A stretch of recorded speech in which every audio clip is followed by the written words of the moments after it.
So my name is Henry Halpern. I'm a clinical electrophysiologist, and electrophysiology, which you probably all know, is dealing with the electrical system of the heart.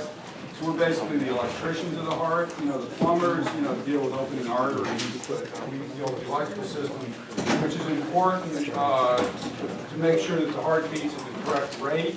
Because obviously the heart can be too slow or be too fast. There are different therapies that are needed for both the conditions, both a too slow a heartbeat as well as too fast a heartbeat can be lethal or it can be really annoying at best. So it's really important to understand really the mechanisms behind it as well as the kind of therapies that are needed. So first we'll talk about the bradycardia. Brady means slow. So bradycardia means the heart beating too slow.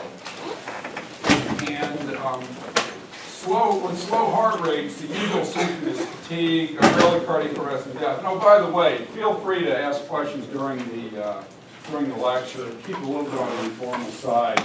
I just want to give you a little bit of a clinical perspective. Kind of in an engineering framework. I mean, I have tendencies to be an engineer myself, so there might throw in some engineering stuff as well, just to hopefully keep a little more interesting. So with slow heart rates, the usual symptom is fatigue. It can rarely cause cardiac arrest and death. Obviously, if the heart just stops, that's the ultimate in slowness, and that would cause cardiac arrest, which would have to be dealt with, with CPR and things like that. But it can lead to ischemia, which is like a blood flow, and generation of tachycardias. If the heart becomes ischemic, the cells can become irritable, and then they can generate fast heartbeats. And symptomatic bradycardias are generally treated with a pacemaker. So basically, this is a diagram of a typical pacemaker system.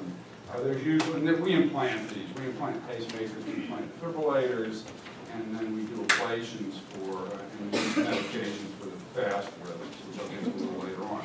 Basically, a pacemaker system consists of a generator. It has a titanium case, so it's biologically inert. And then it has one or two or three wires that come out of that. Usually goes into the subclavian vein, and then it goes into the heart. One typically is in the right ventricle, and another is potentially in the right atrium if you want to have kind of dual chamber pacing. And with a single lead, which is sometimes used, there's many indications of both. There's just one wire that comes out of the pacemaker generator, and it goes usually into the right ventricle. And then it has an electrodes, one or two electrodes on the tip of it, which is used for both sensing the intrinsic activity of the heart, as well as for delivering a small electrical stimulus for making the heart beat correctly. So then the principles of stimulation, there's really, if you want to stimulate the heart muscle, how do you do it? You apply an electrical impulse. It has to have a certain pulse width and a certain pulse amplitude. This is basically to generate enough energy so that it actually hits the heart hard enough so that it will actually then start a wave of depolarization and cause the heart muscle to beat. So strength duration curves, you don't have to know this. This will not be on the test, but stay awake anyway. So basically, if you're giving a certain stimulation to the heart, then there's a certain pulse width, and then there's a certain voltage, in which case it'll actually then cause stimulation. So if we look at the voltage, that's really this curve here. So these will all cause stimulation. Above these curves, you get stimulation. Below the curves, if you don't deliver enough energy, if you don't deliver enough current, then it will not cause the heart to beat. And that's a bad thing, obviously. So anyway, so these curves just show that, the higher is the voltage, the higher is the energy, just basically the less is the pulse width that's really needed.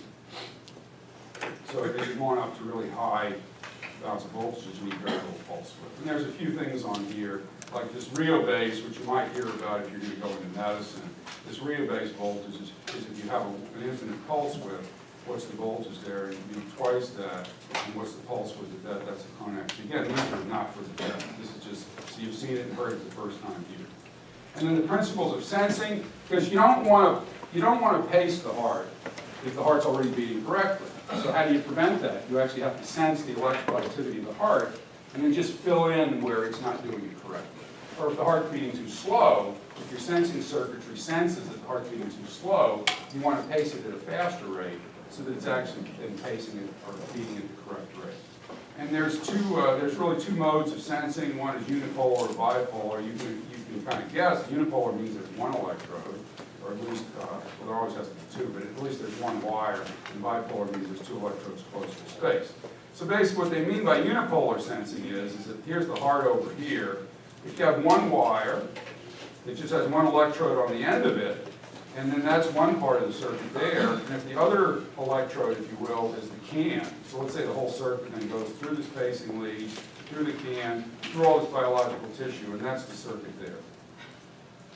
Okay, that's what they call unipolar sensing because it's just one electrode on the pacing lead.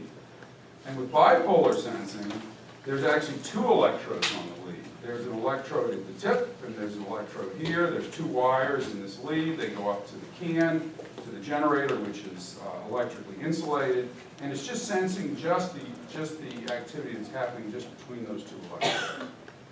And here's what they look like. The unipolar electrode just has, or the lead just has one electrode on it.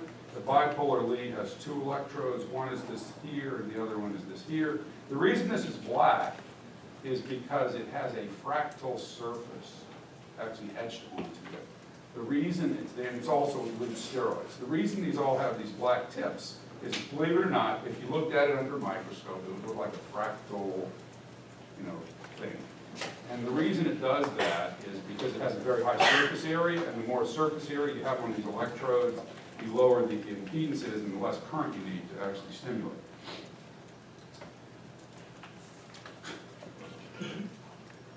So then there's advantages and disadvantages to both. With unipolar, there's a long current path between the can and the pacing lead.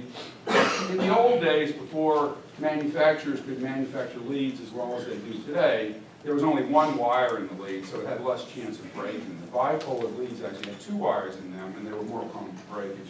Now it really doesn't matter. But anyway, with unipolar, it basically, the bad side of unipolar is because you're sensing between the tip of the lead and the can. I mean, anything that happens between the tip of the lead, which is typically where my finger is, and where the can is, any electrical activity that happens in that area, like if I'm tensing my muscles or anything like that, the pacemaker is going to pick that up. And it can fake it out, and actually it can make it think that the heart's beating when it's really not. That's not really the most enviable situation. Bipolar, the two electrodes are literally right here, sitting right in the heart, and it only senses what's happening right around those two electrodes. So it's going to be much more specific to just the heart. It's going to have less muscle artifact in it. And that's really the important difference between unipolar and bipolar. Remember that. So with dual chamber pacing, the role of dual chamber pacing is to fill in the blanks for the patient. Because you have, as you know, you've already had some cardiac physiology. The atrium contracts, it pumps blood into the ventricle, and then the ventricle pumps blood out into the body. You need this kind of AV synchrony. You need the atrium to contract first, and then the ventricle to contract after it's filled with blood, which is helped out by the atrial kick. So the dual chamber pacing, basically, physiologically, gives that timing back to the heart. Because let's say the atrium is just isn't beating for some reason. The electrical activity for the atrium has just decided to stop beating for whatever disease. So the atrium, so this dual chamber pacing, you pace the atrium when it's needed, and then wait a little while for the ventricles to fill, and then pace the ventricles. So that basically, so it's to fill in the blanks for the patient. So if the patient doesn't have a P wave, the pacemaker will pace the atrium. If the patient doesn't have an R wave, then the pacemaker will pace in the ventricle. This is kind of what it looks like. A and B are related to an atrial spike and a ventricular spike. P and R are related to a natural P wave and R wave. That's just in pacemaker lingo, if you will. So if there's no P waves and no R waves, the heart just decided to go asystolic and not beat at all, then the pacemaker will deliver a spike to the atrium to make a paced P wave. It'll deliver a spike to the ventricle to make a paced B wave, R wave, and you'll get AV synchrony that way. If it paces in the atrium and then the R wave comes along, it'll let the intrinsic R wave happen. If the intrinsic P wave happens and then there's no ventricular activity, there's no R wave, it'll put in this pacing P to make an R wave happen. And then if the heart is beating normally, the pacemaker will be off for that beat and it won't pace the atrium or the ventricle. So it's physiological pacing. So that's really it for pacemakers. Any questions? They're really easy to implant, by the way. I didn't quite get the letters and how they're related to what. Oh, okay. It's not that important, but just to go over it. So basically, you know what P and R are. You know what a P wave is, you know what an R wave. Oh, that's always the wave part? It's just a P wave and an R wave.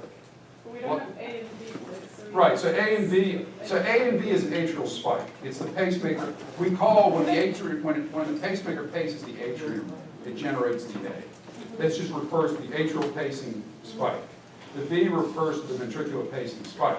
Okay, they generate then a paced P wave and a paced R wave. But the A and B just refer to the actual pacemaker output pulse that is used to pace the atrium or the ventricle. That's what A and B are.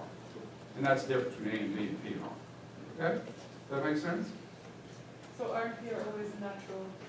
Well, they're just so R and P are P and R are the intrinsic activity of the heart. It could be paced P waves or natural P waves. It is the P wave that's polarizing the atrium. The R wave is the electrical activity that's polarizing the ventricle. Okay, A and V are the pacing spikes that are being put out by the pacemaker in order to generate that paced P wave or that paced R wave. Okay, tachyarrhythmias. So you probably had a little bit of this. There's a number of mechanisms. Tachyarrhythmias can occur in the atrium or the ventricle. And usually atrial arrhythmias are usually less malignant than ventricular arrhythmias. People usually don't pass out from atrial arrhythmias, but they can be annoying. Ventricular arrhythmias can be lethal, and they need to be dealt with usually more aggressively. So just the mechanisms are automaticity, which can be normal like sinus tachycardia, or abnormal. There can be triggers. These are caused by early after depolarizations or late after polarizations. And then the most common are actually reentry, which can be due to a fixed obstruction. There can be reentry where electrical activity just goes around some anatomical barrier, or it can be due to functional refractoriness, which is what happens in typically in atrial fibrillation and ventricular fibrillation. So there are supraventricular tachycardias. The circuit involves the atrium. It can involve the specialized conduction tissue. It can involve the ventricle. And there's generally a narrow QRS. So whenever you see a narrow QRS and a tachyarrhythmia, it's usually atrial in origin. Ventricular tachycardias, the circuit involves the ventricle, and they can involve specialized conduction tissue. And they're usually wide, meaning the R waves are typically very wide. So one easy way to try to differentiate atrial from ventricular type of tachycardias is the width of the QRS. Not always true or not always true, but usually. So how do you treat tachyarrhythmias? Give them a drug and you're done, right? We're done for the day, you can all go home. But no, that's not the case. Because, whenever you give drugs, there's more. It's important. But, if antiarrhythmic drugs were that good, that would be the end of the story. You have a pill, treat the tachycardia with the pill goes away, there's no side effects from the pill, and everybody lives happily ever after.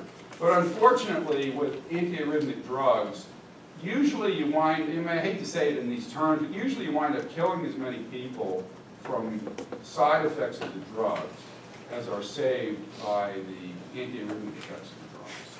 So they're usually, except in very specialized circumstances, so usually they're not that useful in saving lives. They can help though in certain select circumstances in reducing symptoms from tachycardia. So I'll go through very briefly antiarrhythmic drugs. They can have cell membrane activity, because you can imagine that the cell membranes might be unstable. They might generate, bad beats. There can be autonomic nervous system innervations and vagal tone. So with cell membrane activity, this affects ion transport mechanisms, ion channels, which you've already seen. They can directly impact the rates of depolarization and repolarization. And what these drugs do is they can slow conduction velocity. There might be a critical conduction velocity that causes these arrhythmias to occur. If you change that conduction velocity, maybe you hit a refractory portion of the heart, and it just gets damped out. You can increase or decrease refractory periods, because in order for the arrhythmia to occur, you usually, you need to be able to propagate the arrhythmia through the heart, and if it's a reentry mechanism where it's going around some barrier, by the time it goes around the barrier, if it hits a refractory area, then it stops. If it hits a non-refractory area, then it continues. So if you could actually then make the refractories more, if you will, then maybe that should just get rid of all the arrhythmias there. The problem with that is, if you hit the wrong part of the refractory period, things become unstable, and that's where you get the F. So that's, and you don't know who's going to act how. I mean, if we knew maybe everybody's genetic code, and we knew exactly where all the scar was, we could know exactly how all these things are going to propagate, and whether you should increase or decrease refractory periods, but we don't know any of that stuff. So this is just a crapshoot when you treat with antiarrhythmic drugs. Somebody might get better, somebody might get worse, and you really don't know. So sometimes you give it a try and hope for the best. It can depress automaticity, but really bad thing about these antiarrhythmic drugs is they can generate arrhythmias, and that's called proarrhythmia. Some of them, a lot of them act on IKR, this ion channel there. They try to block IKR, and that can actually, prolong repolarization, and sometimes helps. There's beta receptors. Beta receptor stimulation increases the heart rate. Myocardial contractility enhances AV conduction. And so if an arrhythmia is mediated by this, which can happen, sympathetic stimulation can often cause, if you have sympathetic stimulation causes sinus tachycardia, okay? But it can be abnormal, and sympathetic stimulation can cause abnormal tachycardia. So if you give a beta blocker, that might take care of that. But unfortunately, it's uncommon that those are really very effective. Then vagal tone, it's parasympathetic, it's controlled by the vagus nerve. If you increase vagal stimulation, you will decrease the heart rate and slow AV conduction. And decreased vagal stimulation can increase the heart rate and speed AV conduction. It's really rare that these kinds of things are effective in treating significant arrhythmias. So then that's it. That's it for drugs. They're usually not that useful, except in very select circumstances. And this isn't a clinical, this isn't a detailed clinical overview. So if you're interested, here's some references you can read more about. So ablation, that's really what EP guys and gals do. Okay, ablation is really where it's at. Because devices, they're fine, but they're just devices. Anybody can do that. Ablation actually requires some thinking. Okay, so if you like to think about the kind of therapies you're going to do, you should think seriously about electrophysiology. So catheter ablation is really it's really been a revolution in electrophysiology. Think of the heart muscle. Here's like a cross-section of the heart.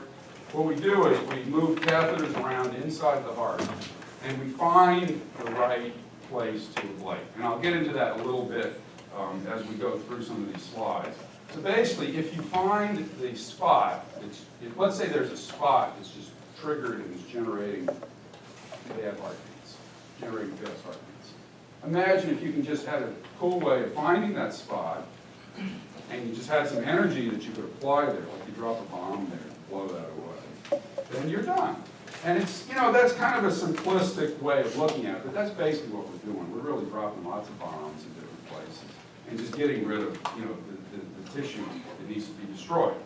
And it's a little more elegant than that, which I'll get into. But basically, so it's selective destruction of arrhythmogenic foci provides long-term cure for many types of tachycardia. So we can actually cure certain arrhythmias, where you come into the lab, we find that some kinds of circuits, we destroy them. Usually it's with radio frequency energy. I think I have a slide on the different kinds of energy that we apply. And you walk out and you're cured. And you never have to take any pills or anything. It turns out ablation for many tachycardias is actually much more cost-effective than taking pills. I mean, some of these arrhythmias, especially in younger people who have normal hearts, the actual risk of these horrible side effects is actually quite low. So you could elect to just be on a pill for the rest of your life. But most people would prefer to go and have an hour-long procedure where the arrhythmia circuit is destroyed and then you're done. And sometimes it occurs, but usually they don't. So the procedures are usually formed using X-ray fluoroscopy and some with adjuncts, which I will talk about. Unfortunately, some types of tachycardias are very difficult to ablate, and there's a lot of research now going on to try to improve ablation, and I'll talk a little bit about that at the end. So here's catheter ablation. You know, here's a schematic of the heart. And, you know, here's the right ventricle, the right atrium, the left ventricle, left atrium. And then, you know, here's a cartoon of the catheter. And let's say you had, you know, this arrhythmogenic foci in this left atrium up here, and you could actually go in through, you know, usually a leg, usually the femoral vein, go up into the right atrium, go across the septum, and find that, zap it. It's a cure. And sometimes it's that simple. Sometimes it's not. The catheter ablation energy sources, we usually use radio frequency energy, which is, you know, usually it's 500 kilohertz, usually up to 50 to 100 watts. It's a lot of power that's being applied. And the blood does not boil, usually. Microwaves, lasers, cryo, because it turns out if you freeze something at -7°C, it actually kills the tissue. Yeah? I had a question on the last slide. Okay. Yeah, on this picture, how does the catheter go across the septum? That's a good question. So basically, what we do is we have this thing called a transeptal needle. It's actually a long needle about like that, which has a curve on the end of it. And you actually just push it through. So you poke a hole through the person's heart. Yeah. But how, so how So do you pass it, well, it's not so bad. You pass it up in here, you aim it right, there's a way of doing it. Basically, you start with the needle up there, and then you pull it down, and it pops right against there. And then you just advance the needle across, and then you have this sheath that goes across. It's actually really simple to do. And it always heals up. That just heals itself? It just heals up. Because, you know, you've heard of this thing called the foraminal valley? No? No. It sounds familiar. Well, you all have seen it, but you just forgot. So in embryonic times, there's a foraminal valley, which is right When here. that doesn't seal up. And there's a thing called a patent foraminal valley, and sometimes we just go right through that. This is in embryonic circulation, you know, it doesn't, it belongs, you know, in utero, babies don't breathe with their lungs, you know, they have placenta. So you need this foraminal valley in order to allow blood to flow through the heart. That sometimes doesn't close, and so you can actually find that and push it right through there, but you're basically going through that same spot. Okay. So there's a spot in the heart that God designed for us to go through. And we take advantage of that spot. And we go right through there. There's actually, you can use ultrasound in order to find the right spot, and you can use X-ray fluoroscopy. It's actually really simple. I mean, it's not a hard, and yeah, it's a long needle. We stick needles everywhere. That's a good question. Anyway, it's called transeptal catheterization. And it's actually, you see, because the thing is that what it does is it avoids you having to go through. The other way you can do it is called retrograde, where you go through the aorta. And in the aorta, you would actually come through the aortic valve into the left ventricle. And then you could actually snake it through the left ventricle back into the left atrium. That's actually way more difficult than just coming in through the septum and going right at it. Also, we go through the septum into the left ventricle as well. It's really a very nice way of doing it. Once you do, you know, a lot of these, it's really quite simple. There are some complications, but we don't talk about that. They're rare. They're rare. So catheter ablation energy sources, you know, here's all the different ones that are, I kind of mentioned that. So ablation, supraventricular tachycardias, a lot of them you can actually get from the right side of the heart. Because, you know, here's the normal conduction system, again, the right atrium, right ventricle, left atrium, left ventricle. So here's the SA node. Because you know the SA node is the pacemaker of the heart. It sends out impulses which depolarizes the atrium, and it goes to the AV node. The AV node is kind of the delay line, and then it goes through the His bundle and into the left and right ventricles. Sometimes people are born with extra pathways. You see, normally the only conduction between the atria and the ventricle are through this bundle of His. This is like an insulating block right here. So if this bundle of His isn't here, there's no conduction between the atrium and the ventricle. Okay, it's an insulator there, which has its advantages and disadvantages. One of the disadvantages is that if there's an extra pathway here, see, all this is an insulation. So if you have, this is called an accessory pathway. It's like an extra bundle of His or extra AV node. You can then have a tachycardia where this is a reentry pathway around And it can go either way. It can go what we call orthodromic, which is going in the direction that there would be normal conduction, or it can go the other way, which we call antidromic. Anyway, so you can see, I mean, it's pretty obvious the way you ablate these is you find an accessory pathway with your catheter. And I'm not going to go into that because that's really where the art, that's where the thinking goes into this finding all this stuff. But it's pretty straightforward. And then you just find that accessory pathway and zap it, and then that arrhythmia is cured. In AV node reentry tachycardia, it turns out there's different kinds of fibers. There's fast and slow conducting fibers in the AV node. Why, I don't know, but there are. And so what can happen is you can actually get reentry inside the AV node from between these fast and slow fibers. You can actually just get a surface mode inside the AV node. And let's see, here's another one here. So you have, there you go, that shows you depolarization, it gets blocked. And then it actually then can actually just go within a round, shown by those little arrows. And so it's going inside. So inside the AV node, it's actually re-entering itself between these fast and slow fibers. And then each time it does one circuit, it sends off an impulse to the atrium and ventricles for the motion contract. This is actually probably the most common of the what we call supraventricular arrhythmias. And the way you ablate this is actually very, very simple. You just take that catheter. This is the inferior vena cava right here. You actually just take a catheter up in the inferior vena cava. You go to this area where the slow pathway is, and you just zap that area right there. So it leaves the fast pathway intact. It leaves the AV node intact. If you get rid of the slow pathway, then part of the circuit is gone, and you're going to get arrhythmias cured. And this is really common. Okay, so atrial tachycardia, again, there can be arrhythmogenic foci anywhere in any atrium. And usually, it's actually pretty simple to find these typically, because the origin of the tachycardia is the earliest point in time where the electrical activity occurs, right? Because the origin is going to be, if you had some kind of a reference point, the earliest part in time is where the arrhythmia actually is generated. Because the farther away from the arrhythmogenic foci you are, the longer it takes for the impulse to get there, and the later in time that impulse will be. So if you were mapping this, you would basically see a little spike where if you had one catheter right at the foci, and you had a reference point, you see a spike there, and then if you had a catheter somewhere else, like over here, then the impulse here would be later than the impulse there. Because again, it's just distance. It takes a certain amount of time for it to travel distance. So you basically just find the earliest activation. That's where your focus is. And the way you do that is with this stuff here. See, this is called a cartomap. And it turns out you can actually have this three-dimensional mapping system that actually keeps track. It actually has, I think I have it on maybe on a later slide, actually how it works. Basically, you can see, what it does is think of it as a GPS system. Okay, there's GPS transmitters outside the body, and there's a GPS receiver inside the body.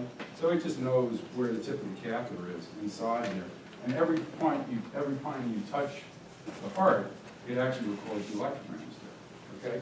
And then it color codes the activation time in these different colors. You see, so the earliest activations were here, and these parts far away, these other colors here, which you can see here, are later. So you just do this activation map, find out where the earliest part is, you drop a few bombs there, and you're done. And that's basically, how you ablate atrial tachycardia. And this is just another activation map, just from another point of view, where, again, we found, the early part, which is this kind of orangey color. I'm sorry, this is a voltage map here, but anyway, the idea is that you found the part that you wanted to ablate in one spot, and all those little red dots are where we have to deliver the ablation. And you turn on that juice there a number of times, and then you got rid of the arrhythmia there. So with atrial fibrillation, it's a little more complicated. With atrial fibrillation, there's multiple meandering circuits inside the atrium. This is due because there's not a fixed anatomical barrier like there would be with regular reentry. Because you think of reentry as there's a scar and the arrhythmia is going around the scar, kind of on an infinite loop, if you will. With atrial fibrillation, there's functional refractoriness, and so then the various arrhythmia circuits just meander around. So it's chaos. So it's the most common arrhythmia. 2 to 3 million patients in the U.S. have it. There's lots of new cases per year. The symptoms are palpitations, fatigue, shortness of breath, and lightheadedness, and it causes a lot of strokes per year because the atria stops contracting. It just wiggles because these impulses are going through at 300 or 400 per minute. So if you look at an atrium in a normal beating heart, it goes, it just beats.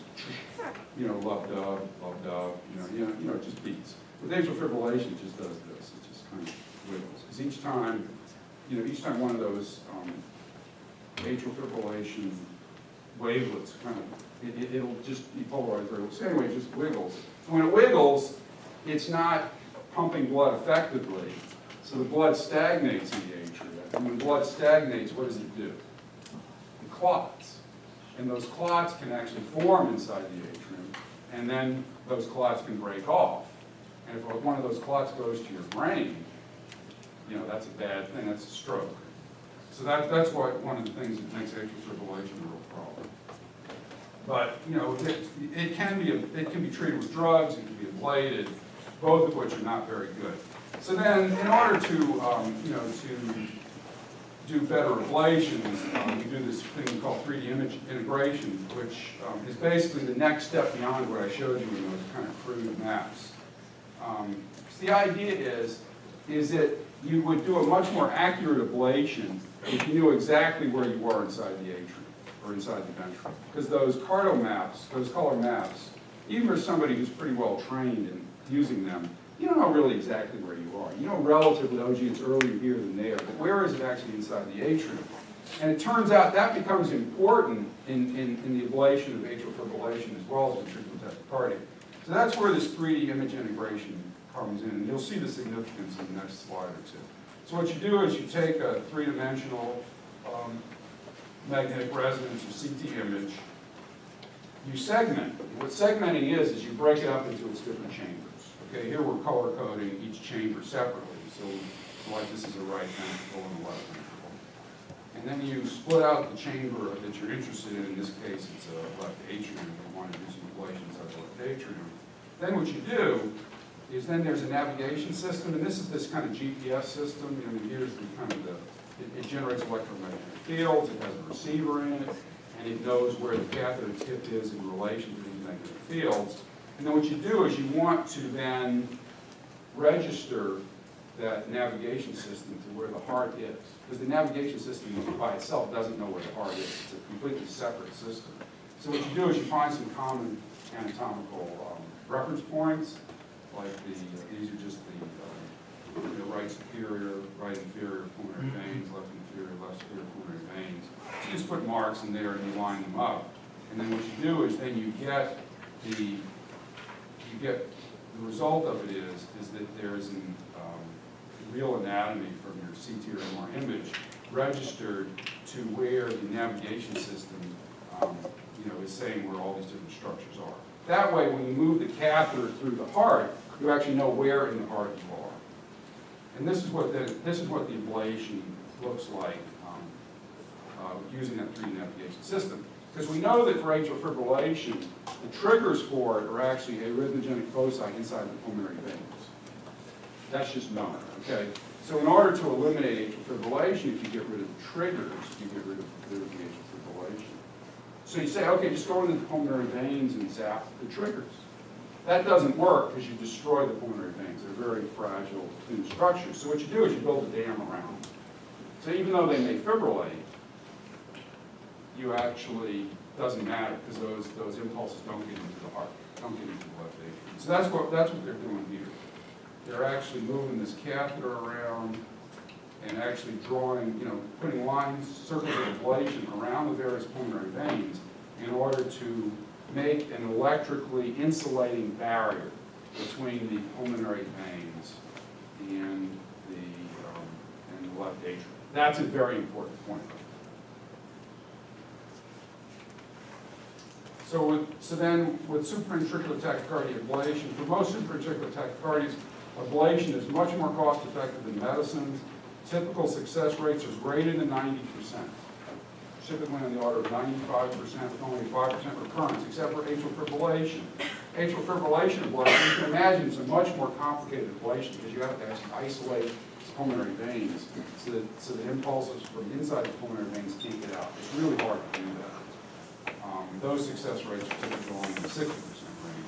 The complication rates are very low. The recurrence rates are typically low, except for atrial fibrillation, which is 30%.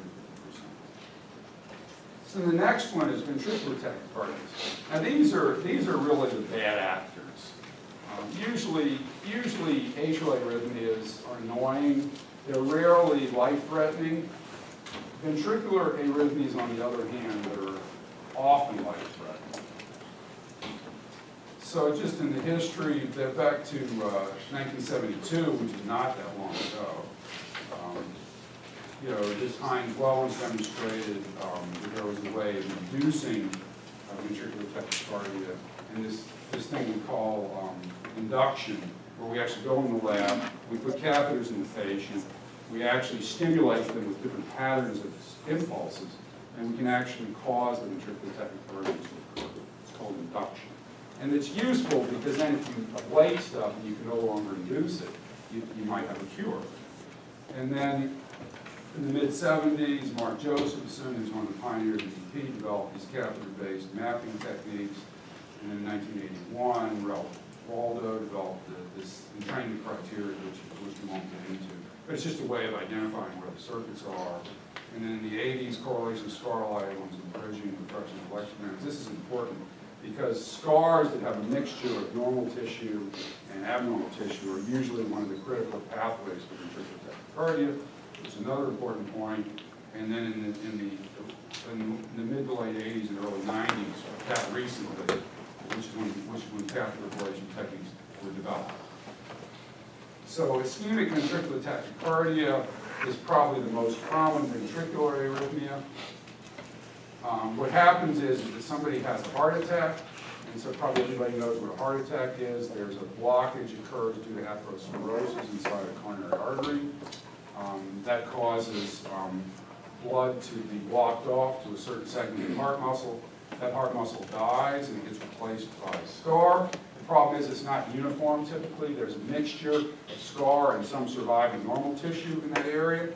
And that mixture of scar and normal tissue becomes an area of slow conduction. And that's one of the major mechanisms for ventricular tachycardia. So we see, then we can have a reentry circuit that actually goes through this kind of mixture of scar and normal tissue.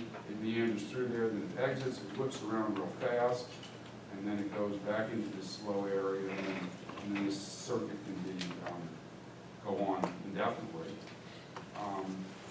So there's reentry circuits through the scar, and if we're going to ablate, we actually have to find this scar, find the critical pathways that the ventricular tachycardia goes through the scar, and ablate it.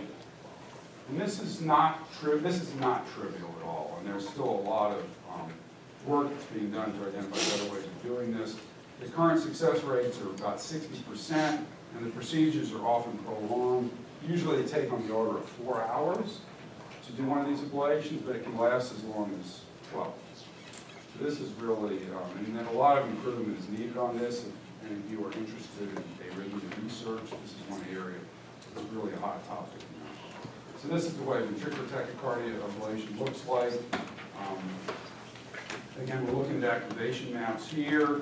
Kind of the blue is late, and this kind of orangey area, which I think the heart will flip around, is early. Here we have a ventricular tachycardia that's actually going on during the procedure, and we're just trying to map it. And you see we're trying to look for the earliest area, because that's where the critical area of slow conduction is, and that's where the origin of it is. And so if that was mapped to this area here, which is earliest on this color scale. And then the ablation, the person who's ablating has been dropping a lot of ablations in this area here to try to destroy that kind of mixture of scar and normal tissue, and just turn it all into a scar which is no longer conductive, and then getting rid of the ventricular tachycardia that way. So the problem with ablation is that you can't rely on it to get rid of tachycardias. It might work, it might not. There's a 30 to 50% recurrence rate. If it recurs, maybe the person dies. That's not a good thing, obviously. So what do you do as a backup? And that's really where the implantable defibrillator comes in, which has just been a major breakthrough in arrhythmia therapy. Bill Cowenhoven was one of the pioneers of this. He was actually a professor of electrical engineering at Johns Hopkins University. And he actually was one of the first people to actually come up with the idea of defibrillation. And he got a Lasker Award for that. It's one step below a Nobel Prize. He had unfortunately passed away by the time anybody thought about the Nobel Prize for that. But anyway, it turns out that there's just a very interesting story about this. It turns out that in the 50s, the telephone lines were not insulated, okay, and they carried a lot of current. The electrical workers would touch these lines, and they would get ventricular fibrillation and die. And nobody knew how to treat that. So Cowenhoven here at Hopkins was given a grant from Bell Telephone to address this electrocution of line work. As you see, 1,000 per year. It's hard to believe they didn't learn not to touch it. Even the deer in Eastern Europe, when they had electric fences, they knew they shouldn't touch the electric fence because they would die. And in fact, even 2 and 3 generations beyond that still don't touch the electric fence. Even if they tore the electric fence, they still don't go over. So I don't know what the problem with these electric workers was, but anyway, there was some issue there.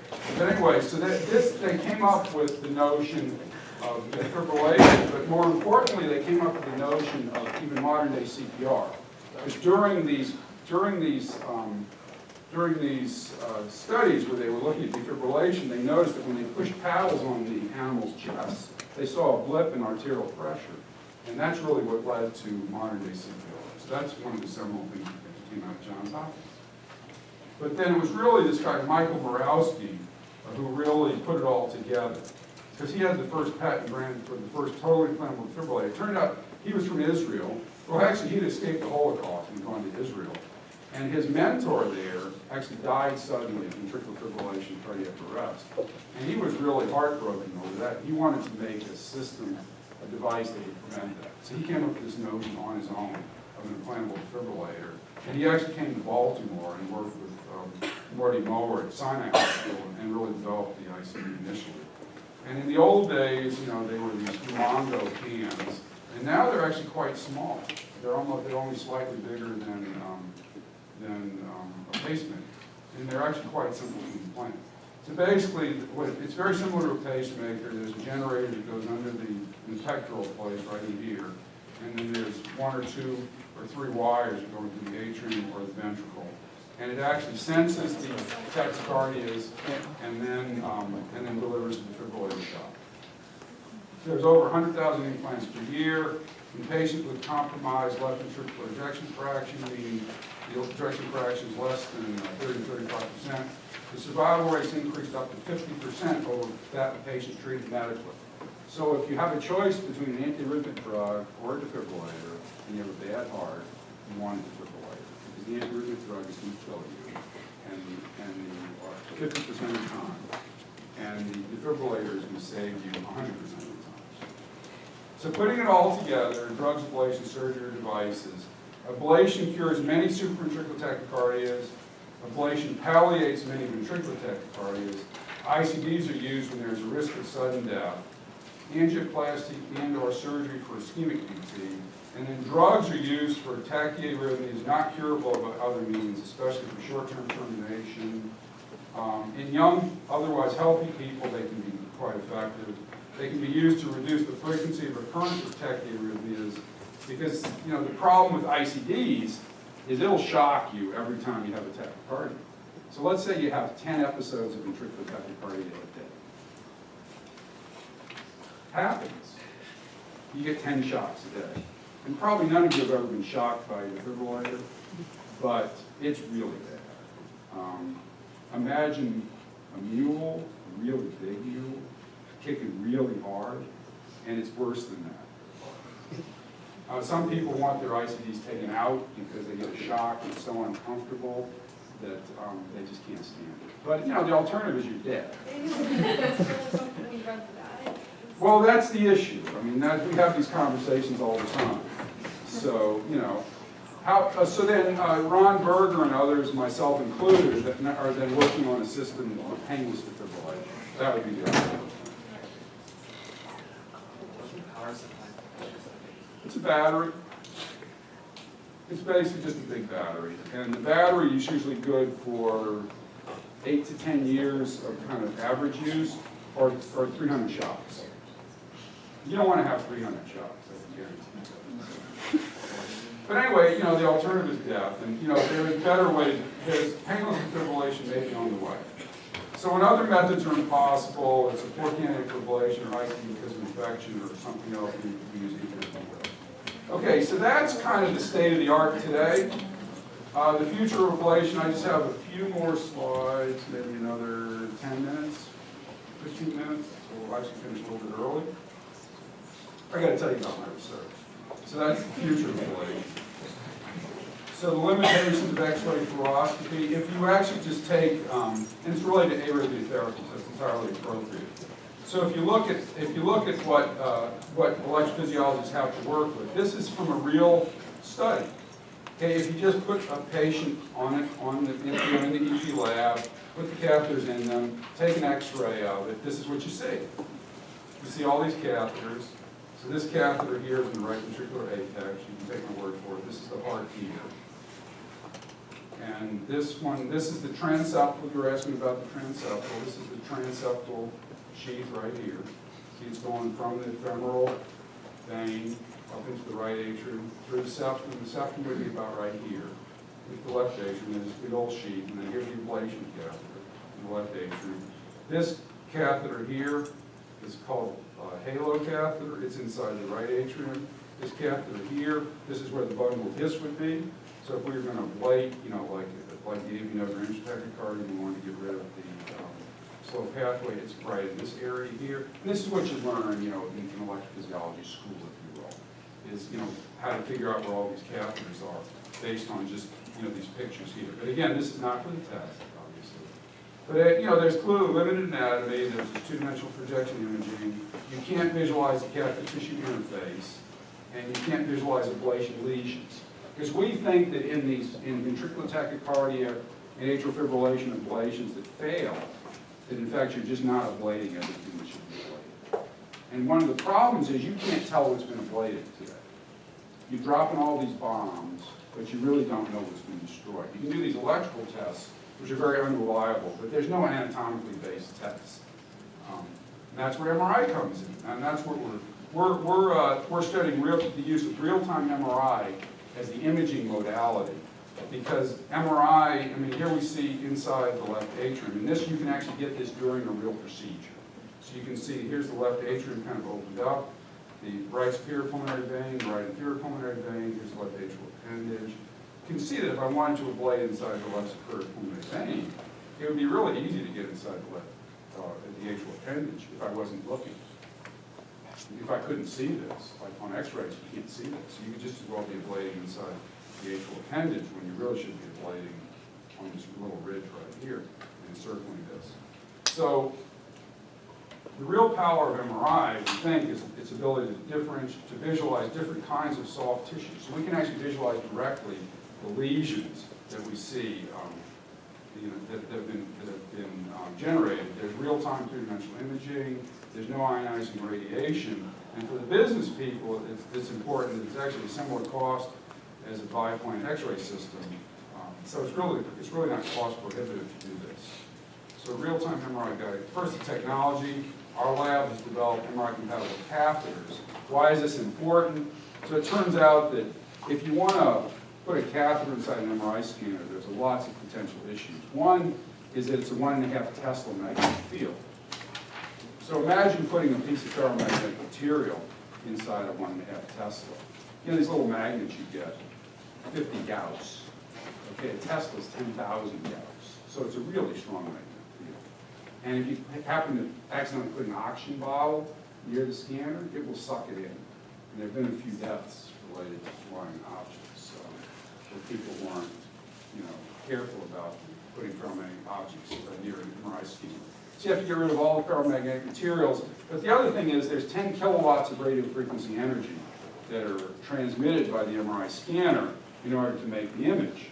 So that 10 kilowatts of energy, if you put a wire in there, could be picked up by the wire and actually turned into heat. So then you have to come up with the right shielding and filtering methods for getting rid of the heating and getting rid of ferromagnetic materials, but yet, measuring millivolt electrical signals from the heart in this kilowatt radio frequency interference environment. Anyway, we did all that. And we don't need to get into all that. It's been 15 years of work, but this is what you get. You get these really cool pictures inside the heart, and you can actually see, the right ventricle here, you can see the left ventricle here. We can do real-time imaging planes, and we can use this as the navigation aid. And this is the real images of the heart as it's happening in real time. So, which would you rather ablate by? Those kind of X-ray images where you kind of know roughly where you are, or really seeing the detailed anatomy. So that's really why we're really into this. So then we can actually see the scars, like if we had an entrance circuit that's going through scar, it would be nice to see where the scar really is. We can help you ablate that. And these are some three-dimensional reconstructions. These are actually some animals. Some did have ventricular tachycardia and some did not. It turns out the red stuff is the scar, and the gray stuff is the normal tissue. So this animal did not have ventricular tachycardia. You can see that the scar is nearly completely uniform. So if you have no kind of mixture of normal and abnormal tissue, there's no substrate for ventricular tachycardia, and you don't get ventricular tachycardia. But in these other animals that did have ventricular tachycardia, you can see these islands of normal tissue inside the scar, which is very heterogeneous. And that is the substrate for ventricular tachycardia. So if you knew this up front, even before you started the procedure, if you had these MR images, you say, wow, I know exactly where to ablate. I just go and get rid of all that heterogeneous stuff, and I'm done. So but then the other power of MRI is actually to visualize the lesions. And I'll show you that on these slides, on this slide here. This is I think, a pig heart. And here's the left ventricle, right ventricle in cross-section. This is the blood pool inside. And these are the electrograms that are there. They're like 7 millivolts, nice crisp clear electrograms. What we did is we put an MRI-compatible catheter right here in this kind of apex of the right ventricle. And you can't see it, so it's really MR-compatible because the MR is not. Usually, if you put a regular ablation catheter in there that has a ferromagnetic braid in it, it just blows away the MR image because it distorts the magnetic field and you don't get a good MR image. So anyway, there's a catheter. Actually, the catheter is this little hole right here, right the arrow. And we applied 30 watts for 30 seconds, and this is all the destroyed tissue here. Compare this to this. So this would be really nice to have during a procedure, so we can actually see exactly what's been ablated, because we know that this whole area here is being ablated, and then the electrogram here is produced.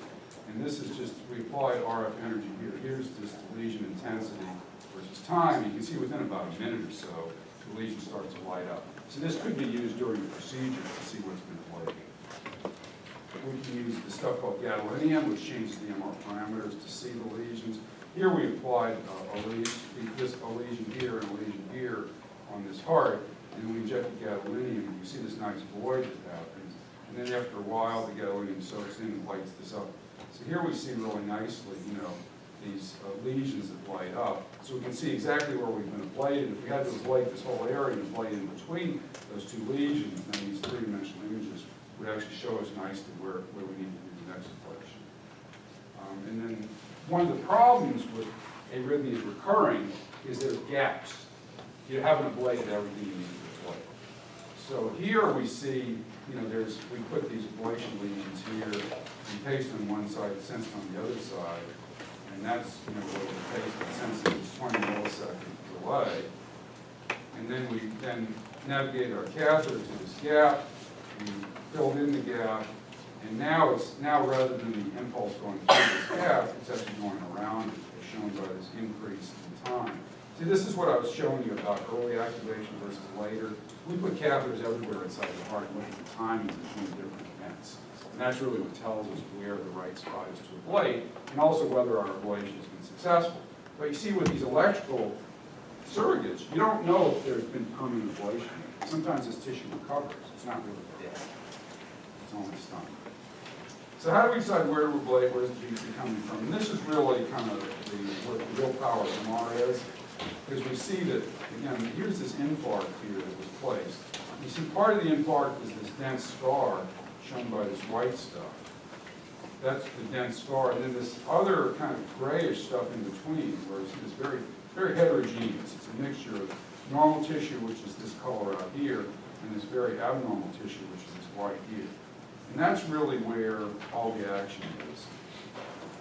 We even colorized the kind of heterogeneous area in green, the core of the scar in red, and if we ablate that whole area, which is shown here, there was a very vigorous ablation that was done.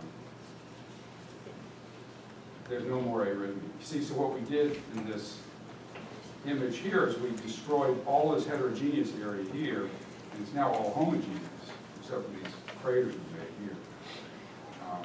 And the arrhythmia is gone. So right now, though, we don't have these images now, clinically, typically. We're just kind of guessing, with, very sophisticated guidance ways, but we're trying to add some images to this. And then we've been working with Natalia Trianova, actually, to do some mathematical modeling, to have a model input these different images, and then from the model, actually, it'll tell us exactly where we should play. Maybe we can do less ablation that way.